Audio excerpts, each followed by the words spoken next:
Hi guys, I'm Alexander, and welcome to Alexander's Quickie Reviews. This week I went and saw X-Men Days of Future Past in cinemas.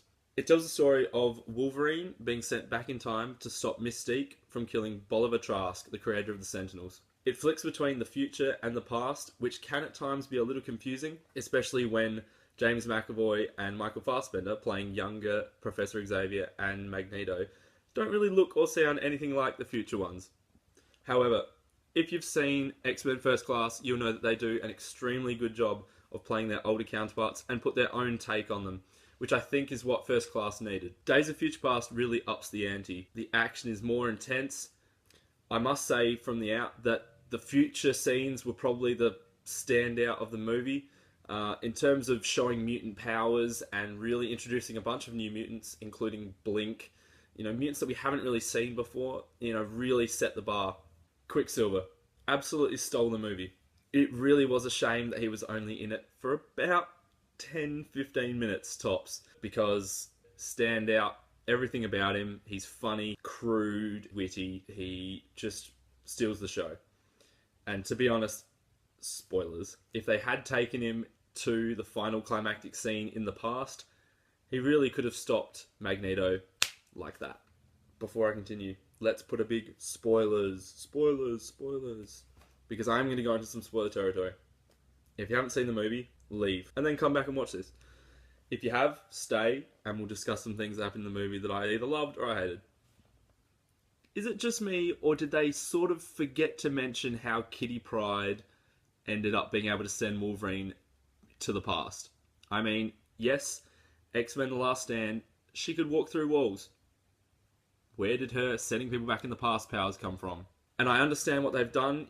As the movie is loosely based on the comic books, Kitty Pryde was the one that was sent back into the past in that, but they did want to use Wolverine, as Hugh Jackman has been sort of the major character in all of the X-Men films to date, other than First Class, which was more of an origin story for some of the other X-Men. So yeah, I was a bit confused as to why Kitty Pryde could do that, but bit of fan service, as she was the major character in the comics that got sent back and saved the day, blah blah blah. Second thing, I'm going to go into it really quickly. This is a quicker review, so I'm going to go into it quickly. When the Wolverine ends up changing the past to affect the future, a lot of stuff happens. Wolverine ends up back at the mansion. The students are all there. Professor Xavier's there. Storm's there.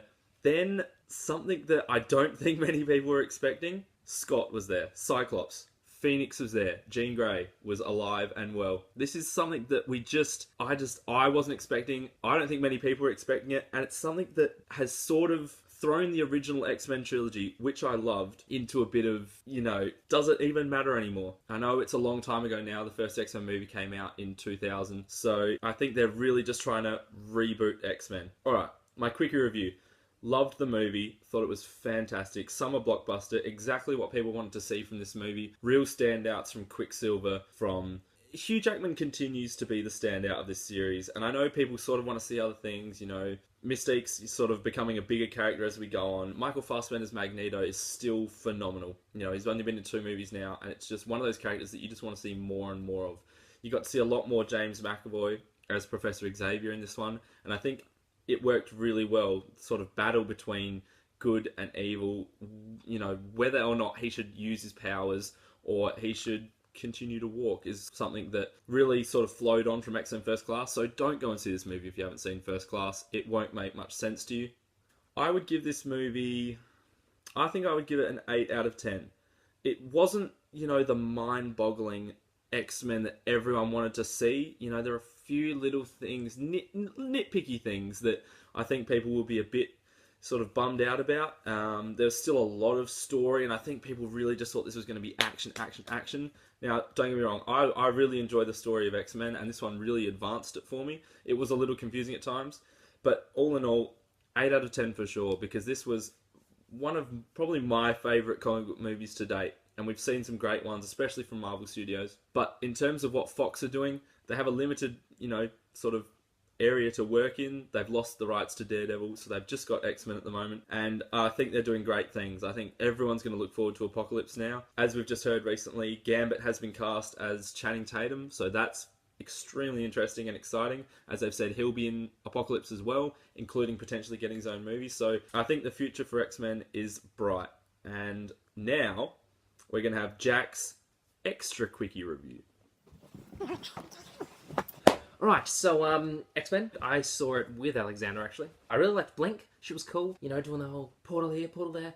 But one thing I didn't get, so if all of the Sentinels are constantly, you know, like attacking and things, and she's doing portals, saving everyone, avoiding, why doesn't, you know, one of them goes to do a big spear, or like the, you know, their attacks, which I'm not gonna spoil. She just, like, make a portal from where one of their attacks is sort of going in, and then the next portal, like, on the other ones, or that specific Sentinel's face. So, like, he stabs himself, you know, slow them down a little bit. I mean, I get that, you know, they're avoiding, but I feel like that could have been a really good tactic for her.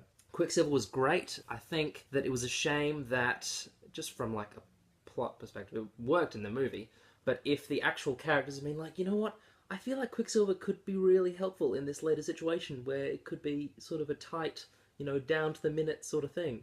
Because he is just... There's this one scene where the way he takes out a bunch of guys, perfect. Funny, effective, wish he was there for more. What would you give the movie before you run off? Oh, right. I quite enjoyed it. I'll give it a...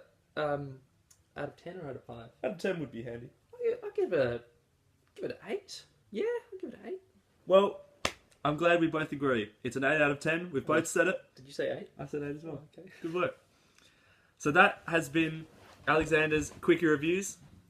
We'll be back next week for another one. See you guys.